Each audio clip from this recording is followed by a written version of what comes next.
We're in Harrisburg today at the Pennsylvania Department of Education to talk to Pennsylvania's Secretary of Education on today's PMEA's Take Note podcast.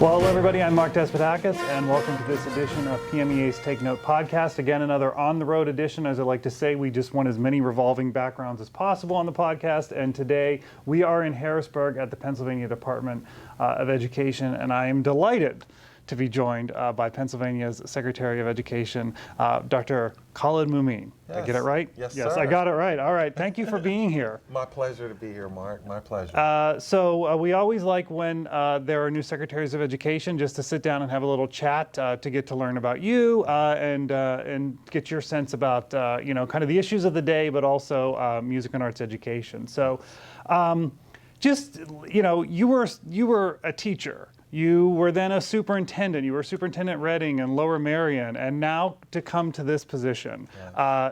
Different, of course. Every one of those areas is very different. What's been your experience like coming here to the department versus when you were in the school district level? It's been a great experience thus far, and it has been so enlightening to be able to see how everything comes together in regards to policy and practice, and then it helps to enhance my viewpoint in regards to being a practitioner. And that's what I love about this job. It's the opportunity to bridge that gap between practitioner work, policy, and then mapping it onto the Commonwealth. So it's an exciting journey thus far. Well, good. We're excited to hear that you're excited about the job. So let's dive in and just kind of talk a little bit about, let's first talk about the music and arts world. Do you have any experience or background in music and arts? Well, that's a loaded question, Mark, okay, because I have no formal experience, but I have tons of personal experiences and, of course, practitioner experiences. So one of the tidbits, and I haven't shared this with anyone yet here at the department, but I am a music enthusiast. So I like to DJ. And I used to have a huge collection of records and turntables, and I would do bar mitzvahs and weddings and class reunions and things of that nature. So yes, informally, I love music. Now, from a practitioner standpoint, back when I was a teacher, I believe it was my second year of teaching, 1997, 1998, whereas we were working on studies where we were using music in our classrooms, and I was an English teacher, and it was music without vocals to further stimulate the mind while our students were reading. And so it was fascinating to me, whereas it didn't increase the speed that our students were reading at, but it increased the fluency and the acquisition and knowledge retention of what they were reading, and just created nice environments in the classroom. So from a practitioner approach, yes. Informally, yep. I'm a music head, as the young people would say. Yeah, and there are some schools around the state that have DJ programs. So if you haven't checked those, I know in Philadelphia I've seen it in practice, and what is just a wonderful other way to engage students in music that maybe is not sitting in a traditional band class. Absolutely, and I must give a shout out to Dr. King at the Montgomery County Career Tech Center, where she has a music program where it is digital and audio music, and the students are putting together productions. It's unbelievable. I had an opportunity to visit Dr. King last year before I ascended to this role, where we were looking at her programming and how students were preparing for this ever-changing future. And correct me if I'm wrong, but did I not see recently you were doing some hip-hop? Yes. All credit goes to the instructor. The teacher that was there taught me those moves, and I just followed along. What a great time. And again, indicative of how important the arts are. This was a summer program, whereas the students, they are engaging in expressive dance, hip hop, and they were making moves. Now, the moves that you saw, very scripted, well taught. Okay. But now the next level, where the students had created another dance move, but I was not capable of pulling that one off. All right. Well, when you go back next summer, we'll see if we can get a report. And yeah. So all right. So it was. We said you've been in the classroom, and so you've observed what goes on in a school. Obviously, outside of your discipline, in music and arts, in our discipline, you were an administrator. Now here, as you've seen all of these things, to you, what does a good music and arts program look like for a school? Succinctly, first of all, coming from our agency, we have to talk about compliance. So it has to be a program that is in compliance with Chapter 4. So let's get that out of the way. Now, the other piece is very similar to what we expect in all areas of instruction. We have to have access for children. We have to have highly qualified teachers being the leads for instruction and pedagogy. We have to be innovative. Whereas we are looking back at history, but also looking at what's on the horizon for music and in education and how it maps on to, again, our ever-changing society. So those are the look-fors. And, when we look at education and we talk about the whole child, we also have to look at the whole or entire experience. So it's not simply reading, mathematics, science, or what I would call literacy, numeracy, looking at histories. Music plays a large role in that. Without getting long-winded, I'll give a snapshot of my experiences and why the practitioner approach when we were playing music.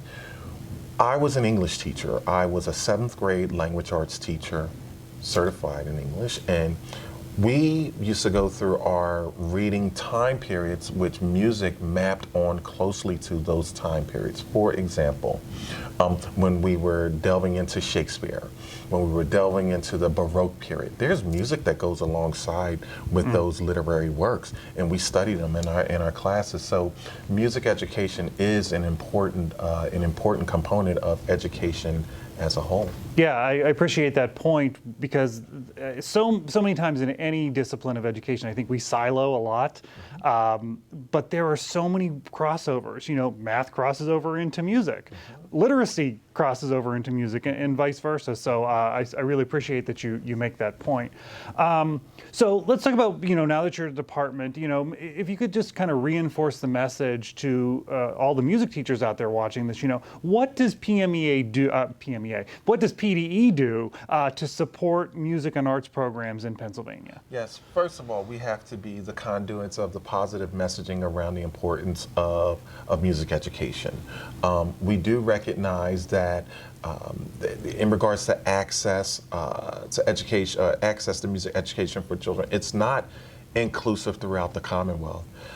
Maintaining healthy funding for music programs is important. And again, when we're looking at education, sometimes it gets lost in the rhetoric at times from many. Whereas we're looking at our basic education funding, the historic investment there, whereas Governor Shapiro is leading the charge in regards to working with the legislator, where we have an education budget of slightly over $1 billion, with a $567 million increase to the basic education fund. Now, when we talk about that, it's quite clearly that's to help recruit and retain staff. That helps to bring in more innovative curriculum offerings. That helps to look at more measures to measuring students' success simply than standardized testing. But when you continue to delve deeper, when we're talking about curriculum, we're talking about access, we're talking about funding, music is a part of that. This is an opportunity for school districts to be able to enhance their music offerings, because that's curriculum, to be able to enhance access, very similar to all the other curriculum offerings, to be able to recruit and retain music teachers. And music teachers as a specialty, I remember as a principal, it was hard to find music teachers. So that issue persists. So when we're talking about these investments, they are inclusive of all areas of the curriculum, and music is a prominent component of that. So let's transition then to talk about some of these big issues. And we've talked a little bit about here this funding issue. So yeah, this is great. We've got some more money in the budget for schools, but we're living in this world that that there are funding equity gaps in this state, 500 districts. We now have a court decision saying this isn't working. Notably, the few hundred pages of the decision doesn't say how to make it work. So that is still up in the air for a lot of people to try to come to solutions on. And even what does that mean? What is the dollar amount? That some say it's $3 billion. There's lots of things out there. But this is an ongoing problem for schools and teachers. How do they navigate this? There is an uncertainty, right? I mean, the budget was late, so that was a little bit of an uncertainty. Not a major, because we kind of knew where it was going to be, but it's still this uncertainty of, is there enough funding next year? How do we plan for that? Because it all comes down to money. Yes, and I would say, first and foremost, working alongside Governor Shapiro and Governor Shapiro's approach to being able to engage the legislator is magnificent. I spoke of earlier about the $1 billion investment and the additional $567 million in the Basic Education Fund. That is simply a down payment, as the governor, along with the legislators, and of course, our agency recognizes the lawsuit. And at this point in time, we're working together to see how we rectify some of the areas in the lawsuit that are presented, or what needs to happen as action steps. In regards to a dollar amount, we don't have a dollar amount yet. That's intense negotiation and looking at how do we level set what's happening throughout the Commonwealth with all 500 school districts. So the commitment from Governor Shapiro, and as well as our agency here at PDE, we said that we're a new administration, and within 18 months we have to come up with 2 budgets. So this first one, again, with great collaboration and great support, we're able to get this down payment in the mix. Now, where we start to look at the lawsuit even more deeply and having deeper conversations around it, it's happening now. So we look forward to continuing that partnership with the legislators to be able to make it right by, one, the actual legal document, but most importantly for all children in the Commonwealth. Right. Yeah, I mean, it's if you look at just historically, when this was I wouldn't say it's not been a big topic of discussion, but you go back a few years ago when they said we're going to put this fair funding formula in place. Wonderful, great idea, but understandably, the reason you couldn't just blow the entire system up and say we use the fair funding formula for every dollar. But it's just incrementally been going in, with the additional funds then going through the funding formula. It still makes this very complicated for schools. So it's heartening to hear, like, yeah, okay, you guys are really saying we're going to take this up and this is a priority of the administration. Yes, and Mark, I'll tell you, back when the funding formula was established, that was 2013, 2014, and I had the honor of having then Governor Wolf announce the fair funding formula in the district that I was leading. And I think the reason for that is because the ideas and the ambitions of the BEF mapped onto the children that I was serving alongside all the educators in that district. And we knew very clearly that that was a major step forward, but the commitment to fund it would to continually fund it or keep it or make it sustainable would be the ongoing challenge. So, years go by, then we have this thing called the pandemic happens, things get a little, everything's awry, everything is up in the balance, and then a new administration comes in, and the first step in the first 6 months of work or 7 months of work is we want to make historic investments in the BEF, historic investments in education, and they are ambitious. And the governor is ambitious and doggish about accomplishing goals. But the key factor to that is that there is support for it. Right. So everyone recognizes these issues on both sides of the table, from agency to agency, as well as the governor's office. And we are steadily, collectively, becoming aligned aligned to creating that sustainability where we won't have to have these conversations in the future. It will be a natural occurrence in how we go about doing the work of education. Another big issue is the teacher shortage. You mentioned, it was hard for sometimes for you to find music teachers even years ago, and certainly things now are more complicated in all disciplines. And we see the number of students graduating from teacher prep programs going down, which of course that goes through the cycle. So how do we continue to attract students to the profession, when, sometimes this profession gets beat on the head all the time, not fairly, but how do we, get them to enter the field and so that we can graduate actual high quality candidates so that the circle keeps going? Yes, and Mark, that's a question that's not simply a Commonwealth question, but one Right. that many leads of education agencies throughout the United States we're grappling with. And I smile because I think of educators and I think of myself and how I became a teacher and aspired to become an administrator and superintendent. It happened, and we all have these stories. Educators have these stories. There was a teacher that impacted Right. that decision. And somewhat ignited the passion in a potential teacher. I had the opportunity now, I had a visit back to Berks County on last Friday.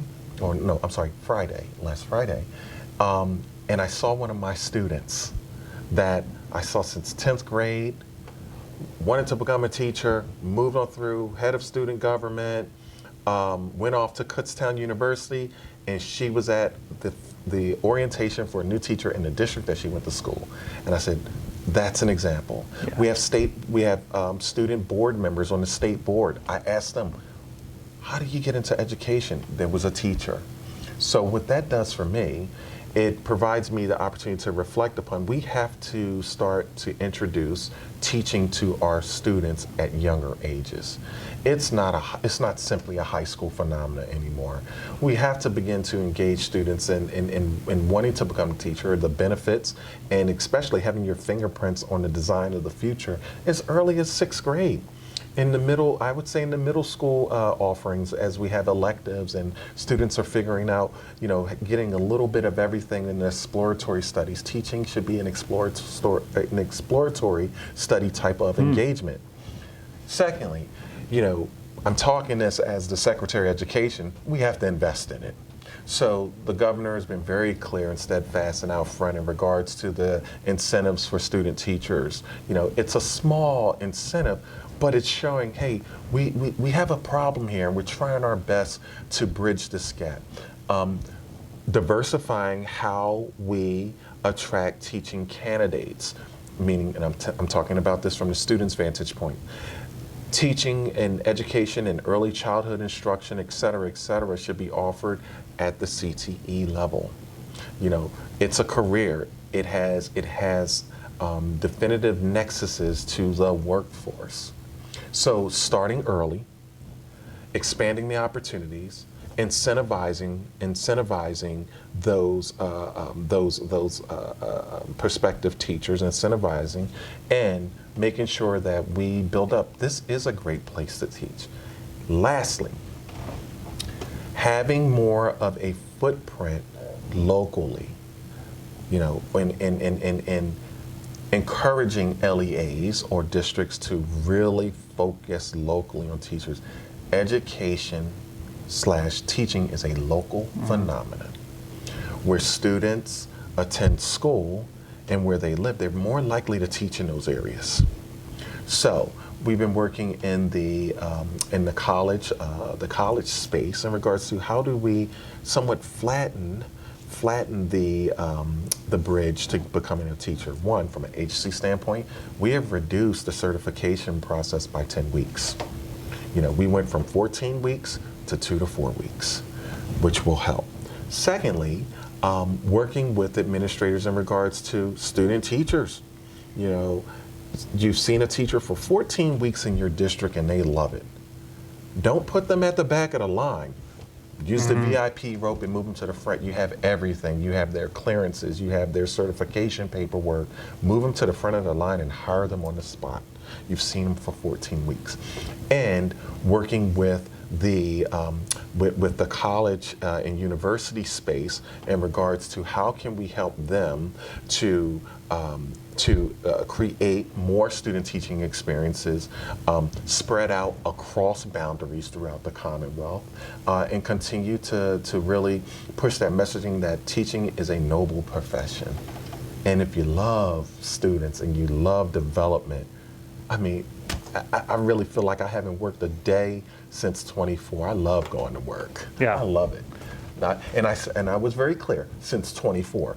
23, I was a first year teacher. That was a tough year. Okay. But 24, I got it. Yeah. I got it. Yeah, it's interesting as you talk about the student teaching piece. Anecdotally, we hear from a lot of pre-service folks who work, in higher ed who say, we have students that come to us and want to go and do their student teaching, and maybe they would like to be in an urban setting, or they want to be in a suburban, or they want to be in rural. And we want them to be in those places, but we also want to get them experience in other places. But it's a matter of some schools, it's the logistics of it. Right. So I appreciate the point that you're making that, this is a discussion that needs to be had to get these students involved as much as possible. Absolutely. And, I'm thinking back when I was a student teacher, and my undergrad work, I was at Shippensburg University. So mapping onto that local phenomenon piece. I student taught at Shippensburg Middle School, and I was at the high school. No, I was at Chambersburg High. And my first year teaching, where was I? I was at Scotland School for Veterans Children, which is Chambersburg, right outside of Chambersburg. It's a local phenomenon. Now, it was a one-year teaching assignment, so then I had that experience, and then I moved to York, Pennsylvania. So more than likely, the graduates of teaching programs of universities and colleges, they stay in a 50-mile radius. So, it's ambitious thinking, but we're finding, and I just was in a meeting yesterday around this topic, where we have a university that has too many student teaching candidates because they're too big for the districts in their area. So, wow, you have candidates, but not enough slots in the schools in the local area. You have more candidates in the schools than you have in regards to capacity and scale to be able to have student teachers in these buildings, smaller schools. So let's use an example of you have 100, not even 100, you have 75 full-time teachers. You have 50 student teaching candidates. They only can take 25. So we had discussions around creating spaces where the student teachers are agile, and there's funding and collaboration between universities where students can go across Commonwealth lines throughout the counties. And to incentivize that, it will entail engaging the workforce, engaging businesses and philanthropists. Hey, this student teacher's coming from 200 miles away. Can we look at housing? The universities are talking about it. Maybe we can support their housing costs so that they stay. And it will fill an immediate need in some of these areas that that are larger by scale, and they don't have enough student teachers going into the areas. The universities are really bursting at the seams trying to get candidates there. Let's work together. Ultimately, this is the workforce challenge. We don't have a Harrisburg or Leesport or Philadelphia or Pittsburgh, McKeesport workforce issue. We have a Commonwealth workforce issue. So, blurring the lines of competition locally, we need to be working together on the same accord to resolve this workforce issue in the Commonwealth. Yeah, and it solves everybody's problems in the process. Yes. Okay, new topic here, culturally relevant sustaining education framework guidelines, set to be integrated this year into professional development for educators. So we've heard a lot from school leaders, and really those in educator prep programs who are going to have to be integrating this into their program, about they're concerned about how to do this, because we're at a space where there is potential legislation to change or get rid of these. There is litigation. They don't know what to do because they feel that they may be under attack because CRSE is under attack. What are your thoughts? I believe it is, again, CRSE is a set of guidelines. It's guidelines. And from a agency leader standpoint, I can go really high and very theoretical.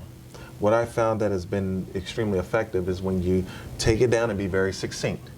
It's all about belonging and understanding the students that you are standing before throughout the Commonwealth. There's no secret. We are a changing demographic. We have changing demographics here in the Commonwealth of Pennsylvania. It's only right as educators, as lifelong learners, committed lifelong learners, to understand the various diversities within our Commonwealth. So it's professional development. It is what I used to call back in the day, you are strengthening your canon of techniques to be able to level set and to be able to lead the students that you are charged with leading in the classroom setting. Yeah, and I think that's a fair definition of the CRSE framework. And I will say sometimes I wonder if those that are opposed to this have read it. To understand that this is not some scary thing. Right. That is, and I just love how it's one word. It is belonging, and that is crucial. That has always been crucial in education, but now we're defining it maybe in a little different way. This isn't scary. Yeah, so Mark, let's take it a step further. So let's talk about adults, all right? And I'm very big on this. Customer service is important to me. If I choose to spend my hard-earned dollars on a product, I expect to be treated with respect and responsiveness, and I want to belong. I want to feel like I belong in this space. The minute that I'm spending money and I'm not a part of what's happening, and it's just like, oh, you're just another green, dollar bill or credit card transaction, they'll never see me again. So map that onto the students. Students must be able to walk into schools where they feel like they are a part of this school, part of this community, part of the engagement. The days of education happening to you are over. Students need to be a part of the education. They need to be a part of the shifting trends and pedagogical stances. They are the customer. They're the customer. So stand and deliver teaching, gone. It's about engagement. It's about engagement. If my background, and you hit it earlier, I love music. And I had a teacher who really ignited my passion in 10th grade to get into education by teaching Shakespeare. And how did he pull me in? He said, William Shakespeare is the greatest rapper of all time. What? No. And he started to go into the Shakespearean sonnet and Macbeth. And he said, guess what, kids? You've just figured out Macbeth. Like what? He said, you read a Shakespearean sonnet. That's 14 lines in iambic pentameter. The rhyme scheme is A, B, A, B, C, D, C, D, E, F, E, F, G, G. The G, G tells you exactly what the sonnet is about. He's like, really? So we talked about it. He said, so do you want to read the comic book version or the unabridged version of this William Shakespeare work? This is the version that they're reading at LaSalle College Prep. Yeah, we want to read that version. And what do you know? A couple of weeks we've conquered Macbeth. From there, that inspired me to be able to go into the Norton anthology of Shakespearean works, and I was like a sleuth. I was getting my transportation paid for, and I would go down to Temple University, and I'll sit there with my one suit jacket, and watch the play Othello, and sitting there and engaging in a Socratic seminar around the multi-personalities of King Othello. And I came from the most underserved community in Philadelphia to this day since '74, Logan and Hunting Park. And right then I said, I can do this. I can understand this. And Mr. Smith impressed upon me. He said, you're brilliant. He said, you're brilliant. He used to call us brilliant. He said, not only you can play basketball, but your brain, that's gonna be the ticket. And what do you know? I believed him. And this story continues. Yeah, and so I mean that goes. He found a way for you to belong by what was the hook for you, right? And we always say in music education, it's all about belonging because the band is not going to play well together if everyone doesn't feel as part of it. Anyone who listens to this podcast remotely knows marching band's my thing, and so I teach marching band as well. Yes. And one of the things that I love watching is the freshmen come in that first early summer rehearsal and they're so timid because we're all timid when we go to high school, right? But you're extra timid in that. But by the time that first day of school starts, they feel like they are a part of that school and they belong because they've been with this group for such a long time. And that comes from the culture created by a music teacher in those environments. So, and all teachers do this certainly in certain ways, and as you've just explained. And Mark, I would be remiss because you asked earlier if I had experience with music, and I used a personal and a practitioner example, and I forgot about how I'm leading this agency. In one of our first meetings in professional development, I told the story of when I was selected to be the Wolf in Peter and the Wolf. And I still have my staff in there, and I was in character for a week. I was the best wolf ever. I was the best wolf ever. And the conductor Constantine, he stopped. He said, Dr. Mumin, are you the wolf or not? And I said, I am the wolf. He said, I don't believe you. I don't believe you. He said, when I point this special pen at you, I need to hear the wolf. I need to hear the wolf, and you have to mean it and believe it. So I was keyed in on this special pencil. While he's doing this, I'm keyed in on this special pencil. He stops. He goes over to the clarinet player. The wolf is in the forest. He's cunning. No, it sounds like this. And she got it. He kept stopping, and he's raising the sound, he's lowering the sound, he's pointing at me, and then we got it. So that was during the dress rehearsal, while doing the actual performance, I'm keyed in on this pencil. And when that pencil hit me, I needed to be the wolf. And he's pointing and he's moving and his hands are moving so much. And then afterwards, when we're done, we all stand up. I was the wolf, so I got my little solo, and he pointed us out. Boom, bow, boom, boom. I said, that's leadership. Yeah. So what I use that as is an example of, I was a great wolf, by the way. I'm sure, yeah, no doubt. As the conductor, I may not be able to play every instrument, but I know the sound that I'm looking for, the sound of success. You have to have the leadership capacity to be on cadence where, we're moving, but right now I need you to step up and take the lead. Positionless leadership. And then, when the bricks and mortar fall on an agency or a school district, the leader has to take that hit. The leader has to take that hit. It comes with the territory because they should take the hit and be able to establish a plan where that hit won't occur in the future. But when it's success, and especially massive success, it's not the success of the conductor, it's the success of the team. Right. So yeah. I use that example. Yeah. I would be remiss if I didn't talk about that. I'm glad you mentioned that. So let's just finish it up with this. We're back to school time. Some schools are starting here in the next couple of weeks. We have lots of music educators that listen and watch this podcast. What's your message? What's your back to school message to them? I would say each year, teaching, each school year presents an opportunity to open the doors of the world. Every single year. Education and teaching, it's a roller coaster ride. The beginning of the year, tick, tick, tick, tick, tick, tick, tick, tick, and then you get to a point is, and you go, and then you come to an abrupt stop. Go into that classroom with that same ferocity and love of why you became a teacher. You know, a couple of things I always say: never major in the minors. Have fun with this. Education is fun.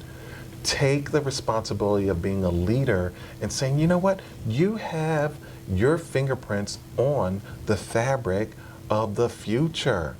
Take that responsibility and run with it and have so much fun with it. And take times, like I continually do, take times to look into the eyes of the students and live through their lives vicariously. When they learn something and they're excited, they light up.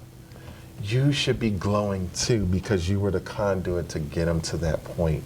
Live through their eyes vicariously and enjoy the journey. Yeah, well, great message. Thanks for these great stories. Thanks for being the Secretary of Education. We're looking forward to this. Well, thank you for having me here today. Yeah. It's always a joy to be able to talk about education and always map it onto what we're here for. And it's the students. I gotta love it. Yeah. Gotta love it. Awesome. Again, thanks for taking the time. We really appreciate it. And thank you all for joining us on this edition of PMEA's Take Note podcast. We will see you next time.